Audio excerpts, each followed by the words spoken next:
Hello, everybody. It is your weekly Locked On Big 12 crossover. I am Josh Neighbors, the host of the Locked On Big 12 podcast.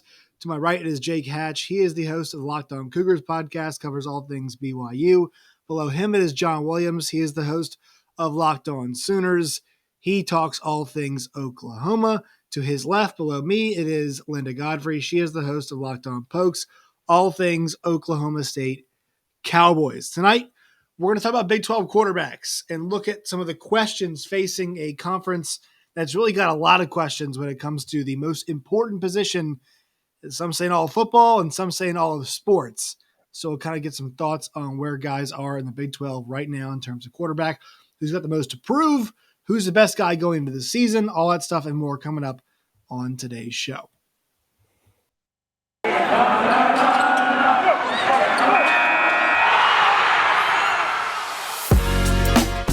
Locked On Big 12, your daily podcast on the Big 12 Conference, part of the Locked On Podcast Network, your team every day. All right, so the team is assembled. It's so spring football is ending this week in the Big 12. Everybody's getting their spring games done this week. Jake, when was BYU's? Are they doing a spring game? What's their situation? They've been done for almost a month. They finished up on 31. So we've been done for a hot minute. So some schools aren't doing it. I think, Linda, did Oklahoma State, are they bowing out due to injuries? They're doing this practice? Yeah. What's the deal? Yeah, we don't have enough offensive linemen to hold a scrimmage. So fear number one for 2022 has already been confirmed. BYU did an alumni game of all things, folks. So. you don't have to talk about your depth issues if you have alumni come and play. And then obviously with OU, John, Brent Venables has been pretty out there saying like, come to the game. Yeah, pack the palace. He even went as far to say like, I want people that are committed to the program. I expect you to be as committed as the players are. So show up. So he's like all in, calling out Sooners fans. I love it. Yeah. Yeah. And so the kind of got me to the really like the big talking point about this conference. It's pretty wide open. It feels wide open at the quarterback spot. There are a lot of questions across this conference at quarterback. There are multiple battles. There's a quarterback battle at a team that won the Big 12 championship, Baylor. Baylor's got, Blake Shapen. They've got Gary Bohannon. They've got Kyron Drones. Max Duggan at TCU's in the quarterback battle. Texas Tech's got 3 quarterbacks. We're being told there's a quarterback battle at Texas. I'm not really sure anybody here actually believes that. Kansas is a quarterback battle.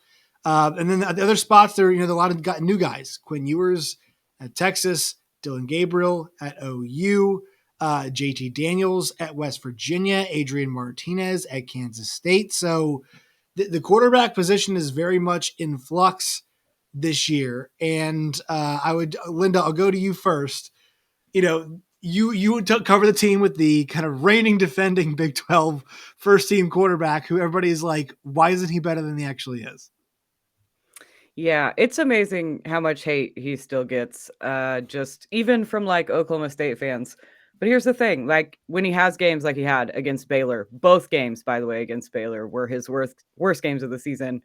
That gets remembered, but the way that he played, like especially in the second half of that bowl game against Notre Dame, doesn't get talked about at all. We ignore the highs completely. I think anybody does, especially when it's a high-low roller coaster kind of player. It's easy to focus on the lows, but we have got to pay attention to what his ceiling can be. If he could string together, 9 games. If he could string together 9 games, I would be. I know, but like 3 is. I'm asking for a lot, but he had middle of the season last year. I think he had a 3 to 4 game stretch. So I'm just saying, I know it's there if he can figure out the decision making, but it may be, I've been begging for this for several years now. It may be too far gone of an issue. John, I was talking to Eli Letterman the other day, who now covered Oklahoma State last year, now covers OU for Tulsa World. I asked him, I said, hey, who is the best quarterback going into 2022? And he said, Spencer Sanders. I am on Dillon Gabriel. What say you, John? Do you think Dillon Gabriel is best quarterback? And also, you may define best however you'd like to define it.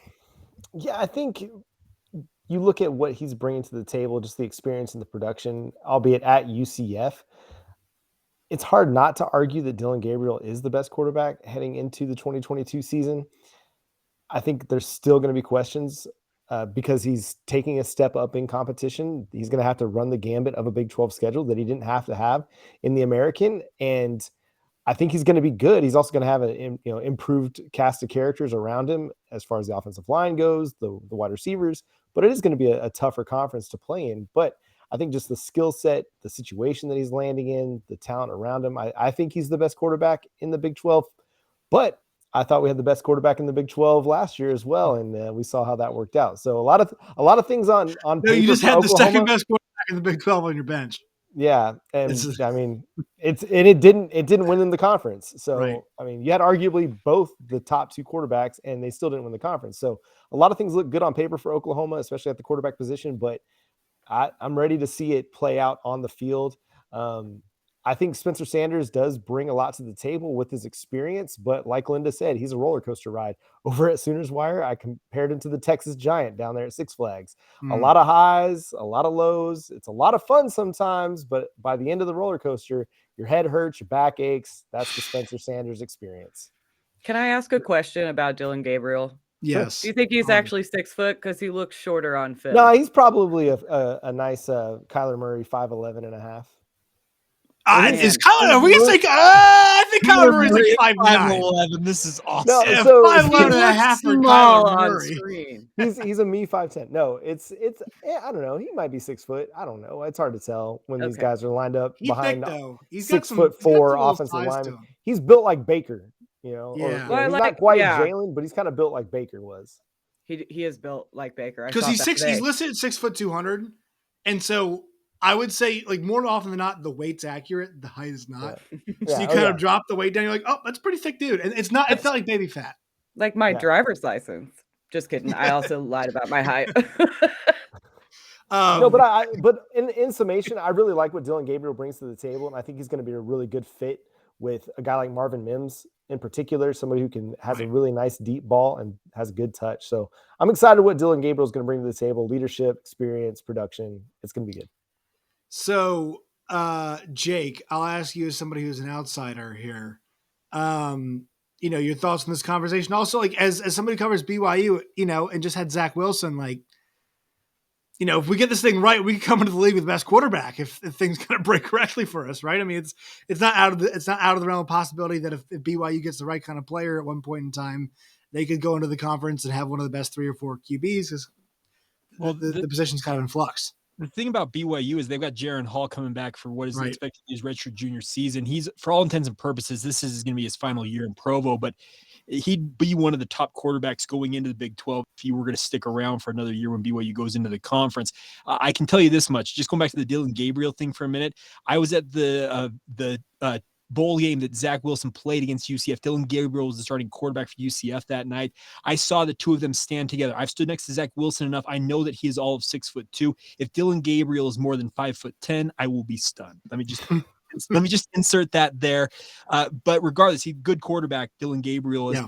I think the biggest thing for BYU in this circumstance is BYU's question mark is going to be after this upcoming season, who is going to succeed Jaron Hall? They had a great run with Zach Wilson. Jaron Hall looks like he's the next great quarterback to come out of BYU, but there is a massive question mark. Spring ball, there was a lot of looking at who's the backup behind Jaron Hall and who might be the quarterback going into the Big 12. There is a big fat question mark for that position right now for BYU, and that's a concern as they get ready for Big 12 play in 2023. Linda, let me toss it back to you on who do you think the best quarterback is going into the Big 12 season? I mean, do you think Spencer retains the title because he's been there before, and it's right to think he's going to make the jump, and Dillon Gabriel hasn't played in this conference before, and this is not the old Big 12. Defense is kind of the name of the game right now. What do you think? I think right now, based on how I'm going to define best, is like nobody else has played in the Big 12 for several years and been confirmed the starter. I just think where he's at veteran wise and like experience wise puts him at best for me. Doesn't mean he'll be the best by week 3 even. No, but there are a lot of quarterbacks with a lot of potential whose coaches even we haven't seen prove themselves coaching in the Big 12. So there's just too many question marks for me to name anybody else, but there's certainly potential for him to get overtaken within week 1 or 2. I mean, if Spencer Sanders can play like he played against Notre Dame, then he's arguably. But it's not even that. It's just he needs to do 75% of that, or 85% of the time is what he needs to do. Or that's what he has to do. Not play the way he played in the first half against Baylor. Exactly. It's what I'm saying. It's like, okay, give me 70% of you against Notre Dame going crazy 85% of the time, and we're good. Yeah, that's the big problem for him. And I think that, this is the kind of the big point here. This is fun, guys. Well, I'm just saying, looking at the Big 12 football standings for last year, all right, or just think about this 2020 standings got pulled up for some reason. 2021, okay, Baylor. All right, so this is Linda's point about returning quarterbacks. Baylor brings back Gary Bohannon. I've mentioned this today. I'll say it again. I'm not sure they're better off with him at quarterback. Everybody talks about him as a leader, but we all watched Ole Miss game, right? Sucked, awful, horrible. And then had some moments in other games too where it wasn't great. Blake Shapen gives a different kind of dimension just from talent wise. Spencer Sanders at Oklahoma State, there's number 2 guy. Dillon Gabriel is now in at OU. Hunter Decker is at Iowa State. Adrian Martinez at Kansas State. West Virginia, we think it's going to be JT Daniels. Texas, Quinn Ewers. TCU, the only other guy that we can talk about being entrenched as a starter, Max Duggan, is in a fight for the job with Chandler Morris.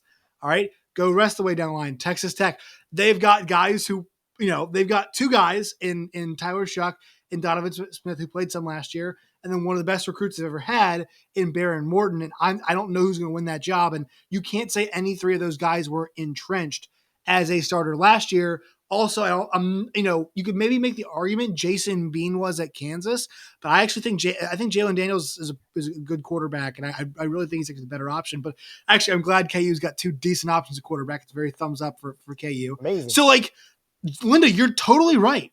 In terms of those, he's the only for sure returning quarterback who was a full-time starter last year. Yeah, and how many of those with question marks at quarterback also have new head coaches? The thing with Baylor is I don't think it matters because their offensive coordinator is a genius. Yes. And then beyond that, it's just a bunch of newbies. Jake very much knows that their offensive coordinator is a genius, and so is their offensive line coach. Yeah, he's very familiar with those 2 gentlemen. Hey, the Grime Dog and Eric Mateos, that's what we called him. We called him Jeff Grimes, the Grime Dog, when he was out here. Provo. The Grime Dog. It fits, but they are very, very good at what they do. I am very interested to see what Baylor does because Gary Bohannon was like that last year. But you're right. There are a number of quote unquote entrenched guys who have got all kinds of opportunities. The guy I am most intrigued with, and if you want a newcomer, JT Daniels.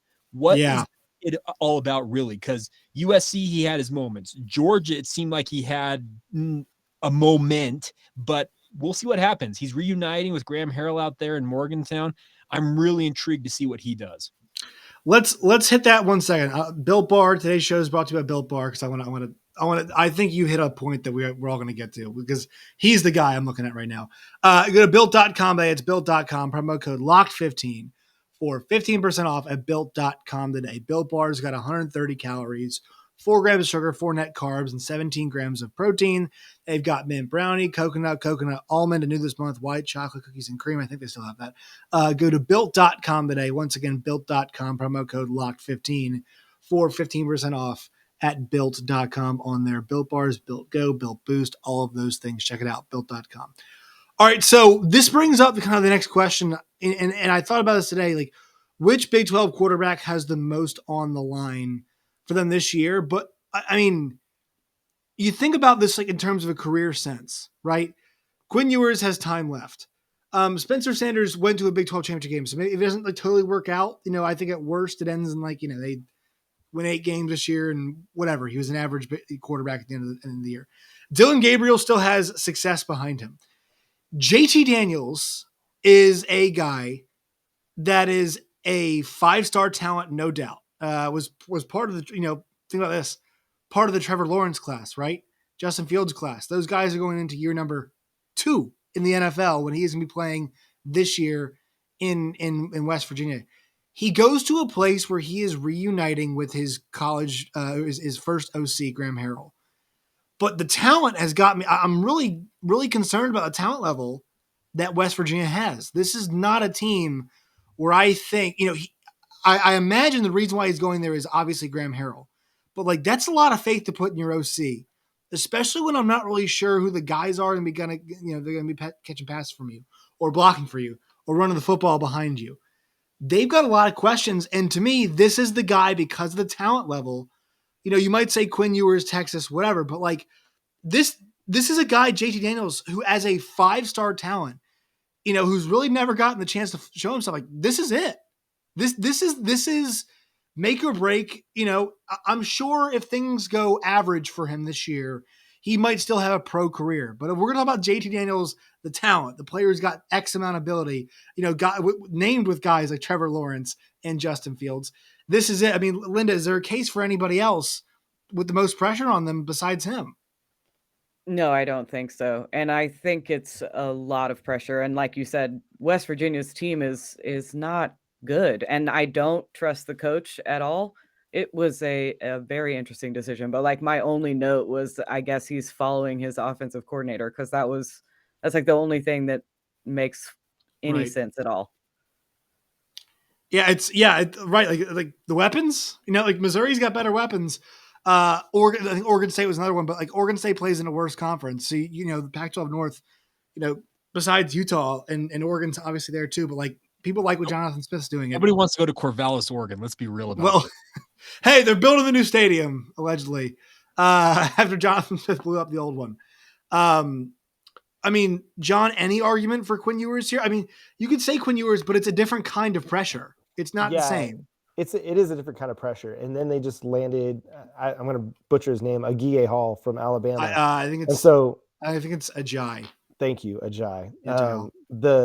The pressure just continues to mount as they add talent. Bijan Robinson's going into his last year, got Xavier Worthy. There's high expectations that are growing at Texas. I mean, I don't think reasonable people are going to go in and expect him to lead them to a Big 12 championship this year, but you can already see the writing on the wall a little bit with some people even national analysts, they're seeing all the talent that's amassing at Texas. And they're like, oh, Texas, watch out, Texas. I think there is pressure on Dillon Gabriel because the hype has been there for 3 months now. He's replacing Caleb Williams. And I mean, he's the guy that's supposed to, make us all feel much better that they lost their 5-star quarterbacks to the transfer portal. I kind of like the West Virginia situation a little bit. I know I'm going to be in the minority there, but I love West Virginia's defense, especially the defensive front. I think that's going to take some of the pressure off the offense to have to be out there putting up 30, 40 points a game. I think they're going to win some games where it's maybe 24, 20, things like that, where the defense keeps them in a lot of games, and JT Daniels and whatever that offense looks like is going to be able to have time to put up points. They're not going to have to run up the score to stay in games. So I think that is really, really interesting. But yeah, it's hard to put, the title of the quarterback with the most pressure on one guy, because I feel like there's a lot of guys that are going to have a lot of pressure on them. I think Gary Bohannon's another one. If things aren't looking great off the jump, Blake Shapen, who performed well in the Big 12 championship game, he's just sitting there ready and waiting. So there's a lot of guys that have some pressure on them in different ways.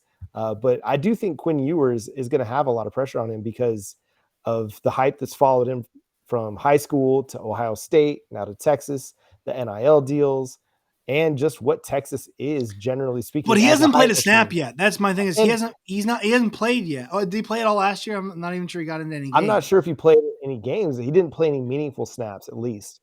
But still, like, what is being expected of this guy? It's similar to Spencer Rattler when he became the starter and took over for Jalen Hurts. Even though he'd been in the program a year, when he took over, the expectations were high. Like, people were even talking about him as a Heisman contender that first year that he started, even though it might've been an outside shot. And then going into year 2, especially, like, the expectation was the Big 12, the Oklahoma was going to contend for the Big 12, and they were going to win the Heisman, or he was going to win the Heisman. Now, Quinn Ewers might not be at that spot because we got Bryce Young and CJ Stroud that are leading the way there. But I mean, he's coming to Texas with a lot of hype, and the expectations are going to be high. Will they win the Big 12 championship? Probably not. But I think if they don't get to 8 or 9 wins, I think a lot of people will view it as a disappointment for Texas this year. I agree with you on that. I'm just saying, like, he is 3 years younger than JT Daniels. Oh, for sure. Yeah. And so I think when you talk about like, okay, for a guy personally, like this is it. It's really it for him. And he's a 5-star kid. But for him, he's got nothing to lose at this point. His stock. I'd say he's got everything to lose. He's got a pro career to lose. Because if it doesn't go well for him, he's got injuries and a bad year at West Virginia to show to pro scouts. For Quinn Ewers, if it sucks and he gets benched, what's to stop him from pulling a Spencer Rattler and going somewhere else and playing? Oh, for sure. So he's got time. Absolutely. I would say yes. I would say from a total standpoint. And look, I'm somebody who thinks I am the camp that Texas should be competing for a Big 12 championship this season, where the conference is, where their talent is.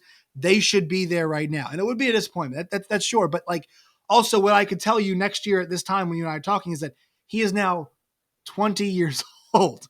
And so he's still like a pretty young kid at that point in time. This is it for JT, and he needs to deliver something if he wants to have a pro career on kind of the package that was promised. Now, I will say this, look, let's not leave out Max Duggan, who's, I guess the pressure is on him right now, right? He's got to win this job. What's his future look like in a Power 5 team if he can't win the job? I'm sure he finds a place, but it's probably not somewhere really nice. Adrian Martinez, good Lord, does he have a stink to wipe off himself too? After West Virginia, Nebraska, best 3-9 team ever, right? Lost so many close games. Okay, I mean, what does that mean? Can you go win some games at Kansas State? I think there's a lot of pressure on a lot of these guys this year. Like this is a pressure packed conference because there's so many question marks about a lot of these quarterbacks. It makes it more fun. I just once again think that JT's situation, and also this is why I don't love the pick for him. Like I don't feel like when it's all on the line right here, you're really putting your faith in one man to help you do this thing. It's your college. It's your first OC. So, Jake, where do you come down on this kind of conversation about where the pressure lands? You think? Well, I'm kind of with John. Each different circumstance has a different type of pressure. But the thing with Texas is when the ESPN FPI has you as the number 5 team, if I'm not mistaken, it was number 5 or number 6, you're expected to be at the top of your conference. But we've all seen Texas. They're back. They're fall flat on their face. They're back. Fall flat on their face. What's to stop that from happening again this year? Who knows? But it's a crazy amount of pressure for the Longhorns. Sark is under pressure. Quinn Ewers is under pressure. The entire Longhorn program is under an undue amount of pressure that I don't know that they necessarily can live up to this year. I'm with John. If you don't win 8 or 9 games, Texas is going to be looked at as an abject failure this year. And we're coming off a 5-7 season. Man, I don't envy anything going on with the Longhorns. The interesting part will be, I think Oklahoma State, Spencer Sanders. Yeah, we talked about the entrenched starter circumstance for him. Well, he's got to emerge and be the consistent force. And I know Linda's probably shaking her head. He needs to be the consistent force that we all think that he can be. If he's that, Oklahoma State's going to be really, really good. But the issue is, can he be that consistent guy? So I'm with John. Every single one of these, you can look at every situation and say there's a different type of pressure on it. But I think the biggest pressure, it's absolutely going to be on Texas, because when that FPI is projecting you to be a top 10 team in the country, man, you can be able to live up to that after a 5-7 season. We'll find out. Yeah. It's a great question. Which makes it pretty fascinating this year. All right. One more quick word from our sponsors. Today's show is brought to you by Rock Auto and rockauto.com. With the ever-increasing number of makes and models, it's now impossible to find what you need at your local auto parts store or car dealership. Why would you choose to spend 30, 50, or even 100% more at those places when you guys can go to rockauto.com? Today, it's a family-run business serving auto parts customers online for 20 years. Go to rockauto.com today, write Locked On in their How'd You Hear About Us box. That way they know we sent you. Amazing selection, always low prices, all the parts your car will ever need. That's rockauto.com. All right, so last one around the table here. Who is the quarterback that at the end of the year you guys could see putting their team in a position where, let's just say in the Big 12 championship game, and we're like, damn, we should have seen this coming. All right, I'll give you guys a chance. Okay, John's already got one. All right, John, go ahead. JT Daniels. I really think that West Virginia defense, Like, this is my bold prediction for this season is Nice. that West Virginia will be in the Big 12 championship game because their defense and JT Daniels. I'm throwing it out there. Bold prediction. This is like, hey, I'm putting my pin in that one. So I think that, like you talked about, the talent is there at quarterback. And we know at different times, West Virginia has had good skill players. Even last year when they weren't a really good team, they still had a pretty good running back in Letty Brown. Like, this is a team that can collect good skill position players. So I'm intrigued by that. And I think that JT Daniels' talent can help them be a good enough offense for that defense, especially that defensive front with Dante Stills and Akeem Mesidor. Like that, they're going to be legit up front and potentially have one of the best defensive fronts in the nation, I think, this year. And that's going to help them kind of reach some highs that maybe people aren't expecting in 2022. All right. Linda, do you have somebody in mind? Yeah, but I'm a little mad that I'm not going to get to talk about Jalen Daniels because I can't boldly predict that. Yes, we need to talk about Jalen Daniels. But I do think Jalen Daniels wins that quarterback competition, and I am excited to watch KU and kind of what they put together, especially after last season when they had those close games. But I will say Gary Bohannon, who I think got quite a bit of hate this podcast, but that Baylor team's going to be good regardless, and I wouldn't be surprised if they show up again in the Big 12 championship.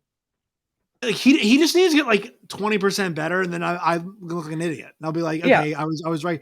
It's just like there's no Abram Smith behind you, so it's a bit more on the quarterback. And when it's a bit more on the quarterback, who would I rather have in the foxhole? Leader maybe Gary Bohannon, but player I'd say Blake Shapen. That's where I'm at. That's fair. That's fair. But I feel like, at least 8 things I've said today are going to be wrong, and I'll look like the complete idiot. Does not know the Big 12. Jake, do you have somebody? So my first 2 choices were already taken. I had JT Daniels. And Gary Bohannon's going, okay, this is just like a fan fiction type thing for me, but we're going to learn a lot about what the state of Nebraska football is simply due to the fact of watching what Adrian Martinez does at Kansas State. I'm not saying that Kansas State is going to make they could make the dream run to the Big 12 title game, but if he is the guy that he was projected to be coming out of high school, he's a California kid and was thought of as a very highly thought of quarterback, and the thought was that Scott Frost was going to absolutely unleash him, and it never materialized there in Lincoln. If he goes out and has not even a season that leads them to the Big 12 title game, but they get to bowl eligibility or something like that, and Adrian Martinez, I think we'll learn a lot about if it was Scott Frost or Adrian Martinez. So that's the interesting thing for me, is to watch Kansas State and find out how it reflects back on good or bad for what Nebraska is right now. All right, so mine is Donovan Smith from Texas Tech. This kid's got the goods. He's 6'5". He's like 230. The Iowa State game last year, man, he lit it on fire in that game. He almost beat Baylor. I think at this point, with his age, with where he's at, I think he's got, let me go check this really fast. I think he's got at least 2 more years of eligibility left. Let's see, coming this season. So he's listed at okay. He's got 3 more years of eligibility left after this season. 6'5", 230, Donovan Smith. This kid, I was actually talking about this today with somebody else. If you took Tyler Shuck, who's on the roster fighting for the job, if you took Donovan Smith and you took Graham Harrell and you put them together and you were like, okay, I'm an NFL scout. Which player do I want the most? Graham Harrell's number 3. All right, Graham Harrell's number 3 because of the physical traits of the other 2 guys. Donovan Smith, to me, has got the juice at that position in a way that he can run, he can throw on the run. And I think because of his youth, because you get 3 more seasons with a Donovan Smith, I think he's just the right guy at this point in time. Last year, once again, small sample size for him. But what we did see out of him, I really like. 25-32 for 322, 3 touchdowns against Iowa State. All right, 15 for 23 for 262 and 2 scores against Baylor. Bowl game, 15 for 28 for 252 and a touchdown. Also ran for 1 as well in a game they lit up a motivated Mississippi State. If Texas Tech's there and Donovan Smith's lighting the world on fire and we're like, this was the guy all along, I would not be shocked. I would not be shocked at all in what feels like a wide open conference this year. So that's where I'm going. If anybody has got anything you want to add on that. No, I like him. That's who I think should be the starter at Texas Tech. I think he gives, like you said, just a lot of different elements. And with that size, it provides kind of a Cam Newton-like physicality that he can bring to the rushing attack as well. And I think he's going to be a fan favorite down there in Lubbock after this season. It just shows you there's so many interesting quarterbacks. It's just like across the board, man. There's just a lot of different interesting directions that we can go. All right, except for at Iowa State. Except for at Iowa State. People think Hunter Deckers, though. I disagree. People think Hunter Deckers can be good. No. I watched some today. He looked okay. First of all, he seems fun, which is like I was so over Brock Purdy. I was done with Brock Purdy. He seems fun, and I don't like Iowa State, but I watched some of him at practice and some of their spring game.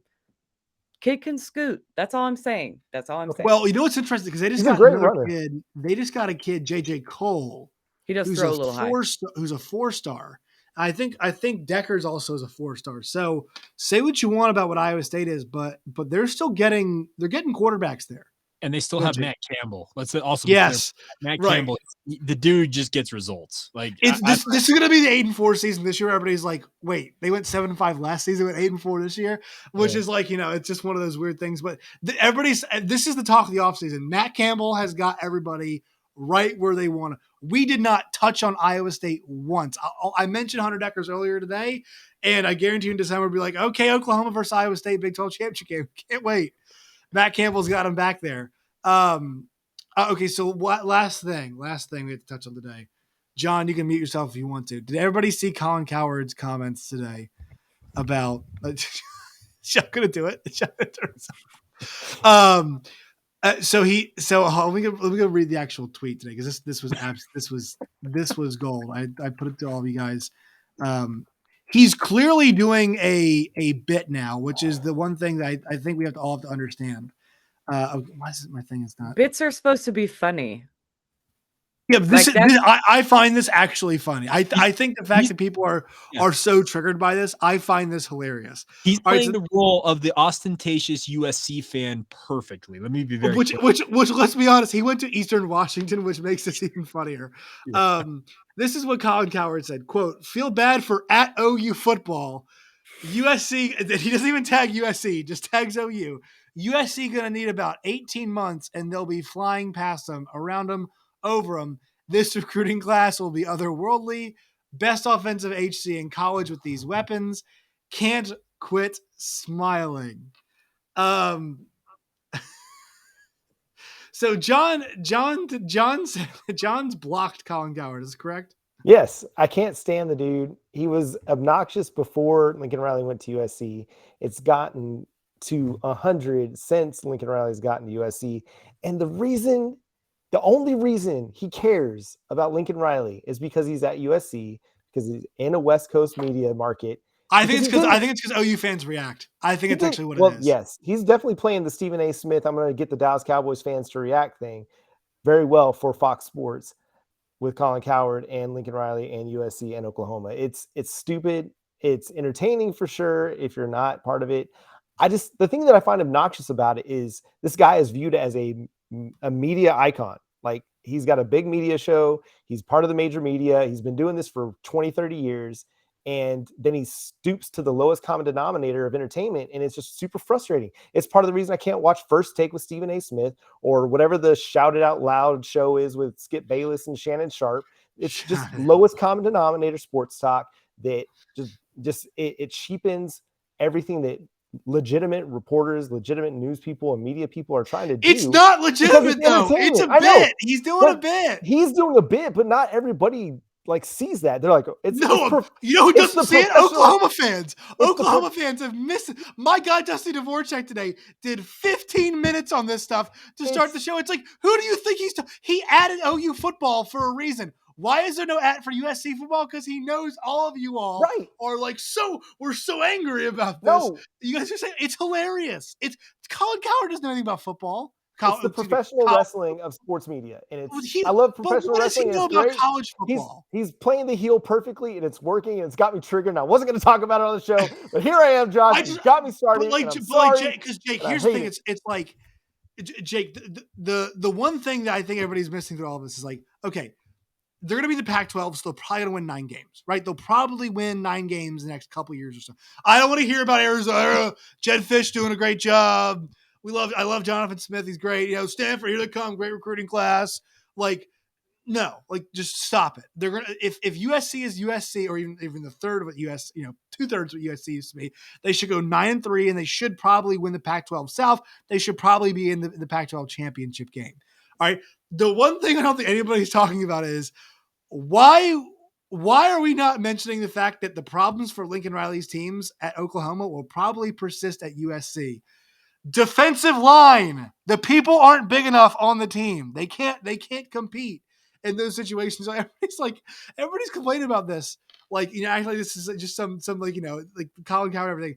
He is not once acknowledged that, the great recruiting class. Yeah. Where are the 350-pound kids playing defensive tackle? Where are the 290 kids playing on the edges? They're playing at Utah. I'll tell you straight. Right. Kyle Whittingham's got them. Yes. Kyle Whittingham does have them. That's the thing, yes, though. That's fair. Yeah. So I'm out here. I'm in Pac-12 country, and I can tell you this much.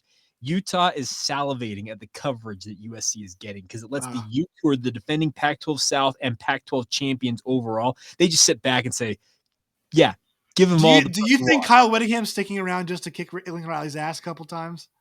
There's part of that probably. Kyle loves nothing more than to play spoiler, and he loves not being talked about. He loves having that locker room material, the bulletin board material for his team. You can guarantee the University of Utah is eating this up. They're going to use it. And the funny thing about that, if you're Kyle Whittingham, you're any other coach in the Pac-12, you're any other coach in the nation, you're all about him talking about Lincoln Riley and USC. It just takes a lot of the attention away from you, puts the attention on USC, ratchets the pressure on them. So when they fall flat on their face, guess what? You can kind of emerge and be like, hey, we're the surprise story. Linda, you love it? I mean, Colin Cowherd also dabbles in the NFL circle, really very much dabbles in NFL circles. Love Baker. Oh my God. Yeah. I'm so over Baker Mayfield and OU fans that turned Cleveland fans when Baker was a Cleveland fan, and now he's not going to be in Cleveland anymore. So now OU fans hate him. So that's on my Twitter timeline. And then Lincoln Riley constantly being in the news cycle keeps OU fans on my timeline. John, it's partly your fault. I'm just saying, but I don't give a shit about Lincoln Riley anymore. I'm so done. So that's why it's not funny to me anymore. Just when I think I'm done, Colin Cowherd sucks me back in. Yeah, see? I can't do it anymore, man. It's been I was ignoring it. I was having a great day, and then Josh has to share in the group. I think it's hilarious that all these OU fans are so mad about what Colin Cowherd has to say about their program, which he does not know a thing about. No, yeah. He doesn't know anything about Oklahoma football. It's great. It's super fun. It's so great. I find it hilarious. It's you know what? I work with Dan Dockich every week. I don't take him seriously all the time. All right. It's just Colin Cowherd knows what he's doing. And if you're like, you know what, this guy didn't know about OU football, it's fine. This guy's not going to be like, did you see Kansas State versus Oklahoma? Oklahoma only beat him by 10. He's not going to be doing that this year. Oh, yeah, he is. Oh, no, he's not. Yes, he's not. He's going to be He'll check the box score. He'll check the box score Exactly. and be like, Caleb Williams threw for 350 this week against Utah or against Utah State. Didn't watch the game. And then he'll be like, oh, they let who's Deuce Vaughn went for 200 yards against Oklahoma. And meanwhile, we all know Deuce Vaughn's the best running back in the Big 12 is going to be Darren Sproles in the NFL. And he's going to do this every single week. Yep. Just be prepared for it. Because it's going to be great money. It's going to bring ratings. It's going to piss you off, John. It's all about money. Yeah, it's going to be all about the money. Why do you think on April 19th, he's like, you know what I haven't done in a while? I haven't riled up Oklahoma fans in a few weeks. And at OU football. I was having a fine day until Josh decided I'm going to block Josh from now on. Bringing that Colin Cowherd stuff into my timeline. I think it's hilarious. I think if you, I'm not giving him credit. I just think he's poked the bear and he succeeded. All right, everybody. Time for plugs. Jake, where can everybody find you and your work and all of its variety? Let me just say, I am very mad that Steven Simcox didn't show up for this show because, as you can tell, I'm wearing my Jazz gear just to irk him a little bit because it's the Dallas Mavericks against the Jazz in the playoffs right now. So I I'm sad that he didn't show up for that. We were going to talk some trash, but regardless, you can find all my work. I am on Twitter. Jacob C. Hatch is my personal handle. You can follow Locked On Cougars wherever you get your podcasts. We've been on YouTube for a grand total of 2.5 weeks and have a great time there as well. So just search out Locked On Cougars on YouTube. And of course, you can follow it on social media, Locked On Cougars on Facebook, Instagram, or Twitter. John, where can they find the non-Colin Cowherd related content? Colin Cowherd is the Vince McMahon to OU's The Rock / Stone Cold. Like, he just saying what he can to get under the fans' skin, and we need Brent Venables to come in and give him a good Stone Cold stunner and pour some beer on him. Steel chair to the back of the head. That's right. Sorry for all the pro wrestling references. Yeah, you can find Locked On Sooners wherever you get your podcasts, on Twitter at Locked On Sooners, on Facebook, Locked On Sooners Podcast, and on YouTube as well. Make sure you follow me on Twitter at John9Williams for more great pro wrestling references. And don't worry about seeing Colin Cowherd tweets on your timeline, because I won't retweet those because I don't see them until Josh shows them to me. Thanks, Josh. That's very true. Fine. Linda, what kind of niche punter content do we have? USFL Fantasy League content do you have going on? Well, I thought we should highlight that next week we're going to talk about how 6 of the Big 12 teams have new place kickers. That'll be a fun conversation. And but you can find me on Twitter at retro quarterbacks. How about the place kickers this year? Jesus. You said most important player, and I thought we were talking about kickers, so kind of threw me for a loop on the quarterback thing. But you can find me on Twitter at Lindellians. The show is Locked On Pokes on all your podcast listening apps, and locked_on_pokes on Twitter. You guys can find me on Twitter at @JoshNeighbors_. You guys can find the show wherever you guys get your podcast and on YouTube as well. Team, it was fun. We'll see you guys next time on The Herd. I hate you.